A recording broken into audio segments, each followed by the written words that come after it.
يا رب يا عالم الحال إليك وجهت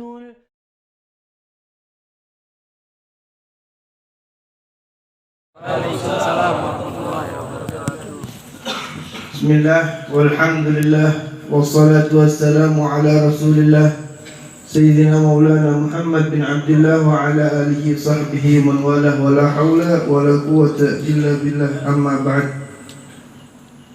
Segala puji bagi Allah subhanahu wa ta'ala yang telah mengumpulkan kita di tempat ini dalam rangka peringatan haul seorang wali min awliyaillah, yaitu Al-Habib Saleh bin Muhsin Al-Hamid Sahibut Tanggul. Beliau adalah Al-Habib Saleh bin Muhsin bin Ahmad Al-Hamid yang biasa lebih dikenal dengan sebutan Al-Habib Saleh Tanggul. Beliau lahir di daerah kampung yang bernama Bakarman, ada di daerah kota Wadi Ahmed di Hadramut. Beliau lahir pada tahun 1313 Hijriah.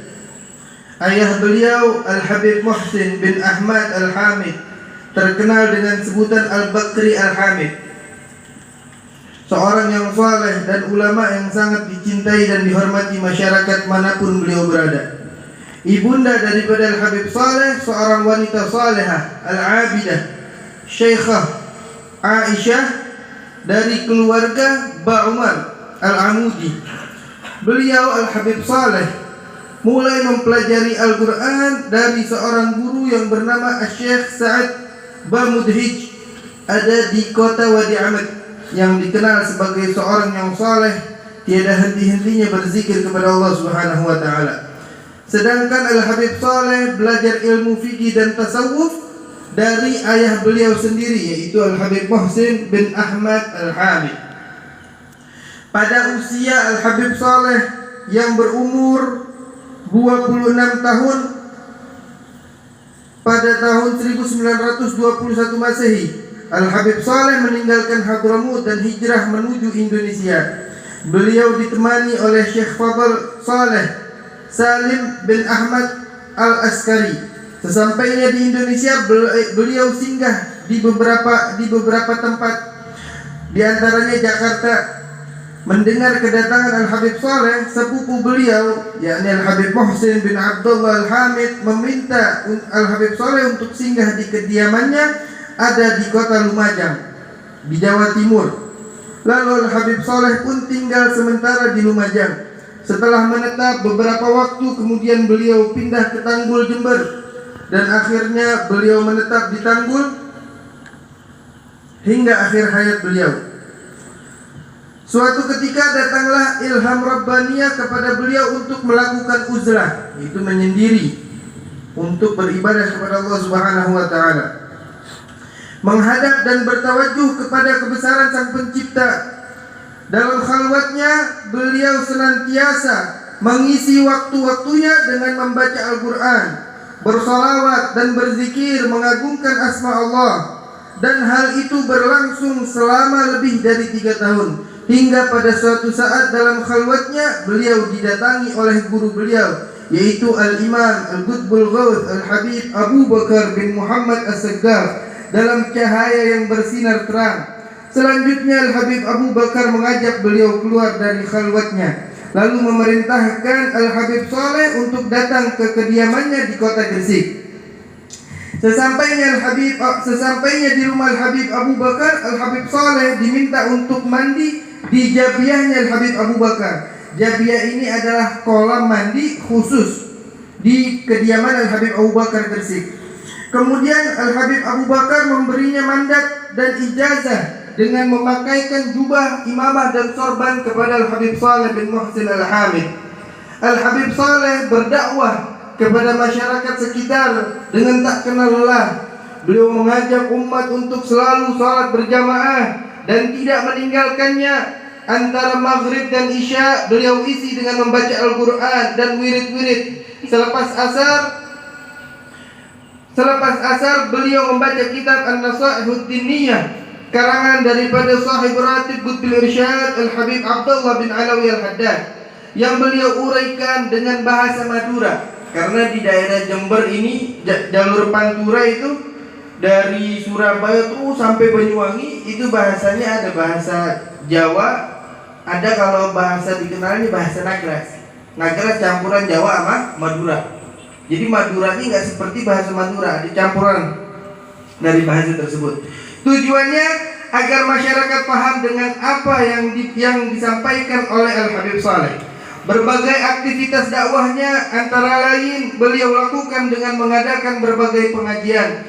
Beliau dikenal karena akhlaknya begitu mulia. Beliau tidak pernah menyakiti hati orang lain. Bahkan beliau berusaha menyenangkan hati mereka. Sampai-sampai beliau tidak pernah menolak permintaan orang. Seolah apapun yang beliau miliki ingin beliau berikan kepada setiap orang yang membutuhkan. Beliau selalu melapangkan hati orang-orang yang sedang dalam kesusahan dan menyelesaikan masalah-masalah bagi orang yang mempunyai masalah. Keikhlasan hati, akhlak, serta keluhuran budi pekertinya membuat beliau sangat dicintai dan dihormati oleh masyarakat. Semua orang yang berada di dekatnya akan merasa nyaman. Bahkan setiap orang yang mengenal beliau akan merasa bahwa dialah orang yang paling akrab dengan Habib Saleh.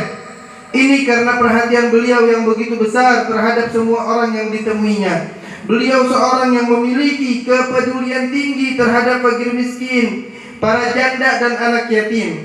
Rumah Al-Habib Saleh tidak pernah sepi dari para tetamu yang datang. Beliau sering mendapat kunjungan dari berbagai tokoh ulama, bahkan para pejabat tinggi negara sekalipun. Mereka datang bersilaturahmi sampai membahas berbagai permasalahan kehidupan. Al-Habib Saleh melayani para tetamunya dengan penuh sukacita. Siapapun yang bertamu akan dijamu sebaik mungkin.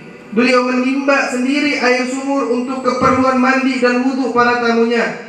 Al-Habib Saleh begitu hormat kepada tamunya. Bahkan sebelum tamunya menikmati hidangan yang telah disediakan, beliau tidak akan menyentuh hidangan itu. Beliau baru makan setelah hidangan itu disantap oleh para tamunya, sebagaimana sabda baginda Nabi Muhammad SAW. Barang siapa yang beriman kepada Allah dan hari akhir, hendaklah ia menghormati tamunya. Beliau selalu menasihatkan kepada para tamunya akan 3 hal. Pertama, pentingnya menjalankan salat 5 waktu dan ancaman bagi siapa yang meninggalkannya. Kedua, besarnya kedudukan orang tua dan kewajiban berbakti kepada keduanya, serta ancaman bagi siapa yang mendurhakainya. Ketiga, pentingnya menjaga hubungan silaturahmi. Beliau menegaskan bahwa orang yang menjaga hubungan silaturahmi dengan baik, maka Allah akan memanjangkan usianya, mempermudah urusannya dan memperbanyak rezekinya. Mengenai resep agar doanya cepat terkabul, pernah suatu ketika ada orang bertanya kepada Habib Saleh, "Ya Habib Saleh, apa sih kelebihan ibadah Habib Saleh yang tidak orang lain lakukan sehingga doa Habib Saleh cepat terkabul?" Habib Saleh menjawab, "Mau tahu rahasianya?"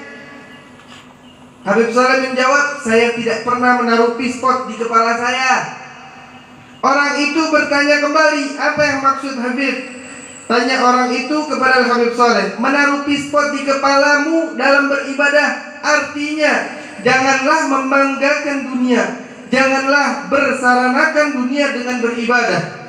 Dunia, kata pujangga, adalah permainan. Karena itu harus dipermainkan, jangan kita dipermainkan. Contohnya bagaimana ya Habib?" Kata si penanya, "Pispot walaupun terbuat dari emas murni yang terbaik di dunia dan bertahtakan intan berlian yang terbaik, kalau dibuat topi tetap akan membuat malu." Kata Habib Saleh. Maksudnya, orang ini tanya lagi kepada Habib Saleh, kalau orang mau membanggakan dunia, bermodalkan dunianya, semisal untuk membanggakan diri, tujuannya untuk mencari dunia, lihat saja orang itu akan terjerembab oleh dunia, karena amal orang itu dipamer-pamerin, terang Al-Habib Saleh. Selain itu, kata Habib Saleh, jangan melakukan dosa syirik. Pernah pada suatu ketika saat beliau berkunjung ke Jakarta, Kala itu beliau sedang berjalan bersama Al-Habib Ali bin Abdurrahman Al-Habasyi Kuitang. Saat melintasi sebuah lapangan, beliau melihat banyak sekali orang berkumpul untuk melakukan sholat istisqa. Sholat istisqa ini adalah sholat sunnah untuk memohon kepada Allah agar diturunkan hujan. Lantaran pada saat itu Jakarta sedang dilanda kemarau panjang. Lalu Habib Saleh berkata kepada salah seorang mereka, "Serahkan saja kepadaku, biarkanlah aku yang akan memohonkan kepada Allah agar diturunkan hujan bagi kalian."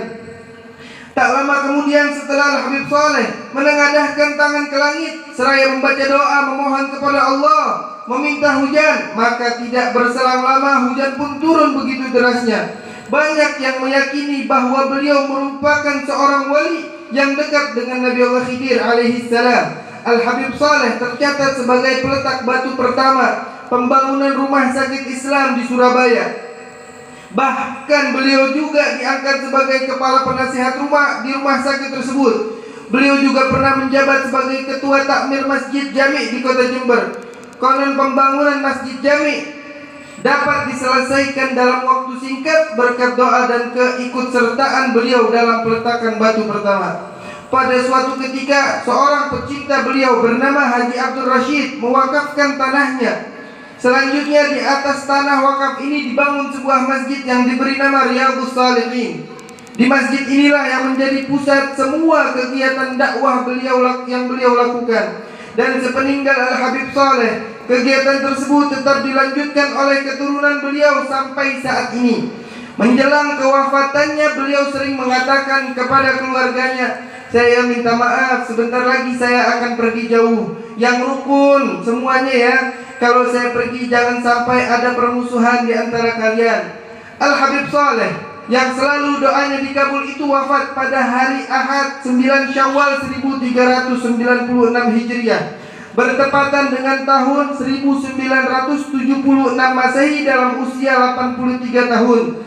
Beliau meninggalkan 6 putra putri, yaitu Al-Habib Abdullah, Al-Habib Muhammad, Syarifah Nur, Syarifah Fatimah, Al-Habib Ali, Syarifah Khadijah. Ini daripada anak-anak Al-Habib Saleh. Ribuan manusia berbondong-bondong bertakziah di kediaman beliau untuk memberikan penghormatan terakhir. Jalan, lorong dan gang di sekitar kediaman beliau penuh sesak oleh manusia yang datang. Salat jenazah pun dilakukan secara bergiliran sebanyak 3 kali karena tempat yang tersedia tidak mampu membendung luapan manusia yang datang. Jasad beliau dimakamkan di samping Masjid Riyadhus Shalihin, Tanggul, Jember, Jawa Timur. Dalam surat takziahnya, seorang aulia panutan Bani Alawi saat ini yang juga merupakan sahabat Al-Habib Saleh Tanggul, yaitu Al-Imam Al-Maghfurlah Qutbul Ghuth Al-Habib Abdul Qadir bin Ahmad As-Saggaf Jeddah, beliau berkata, "Al-Habib Saleh telah meninggalkan kita di saat kita membutuhkan doa, bimbingan dan perhatiannya. Namun Allah telah berkehendak lain. Allah telah memilihkan beliau kenikmatan abadi di sisinya bersama penghulu seluruh umat manusia, Rasulullah sallallahu alaihi wasallam. Semoga kita semuanya dijadikan orang-orang yang dapat berjumpa dengan Al-Habib Saleh bin Muhsin Al-Hamid. Mudah-mudahan kita semua mendapatkan keberkahan dari Al-Habib Saleh Al-Hamid. Mudah-mudahan kita punya hajat, kita punya keinginan, kita punya dosa, Allah ampuni dan Allah kabulkan hajat kita dengan keberkahan Al-Habib Saleh bin Muhsin Al-Hamid. Amin, amin ya rabbal alamin. Sekian dari Al-Fakir. Hadani Allah wa iyyakum. Assalamualaikum warahmatullahi wabarakatuh.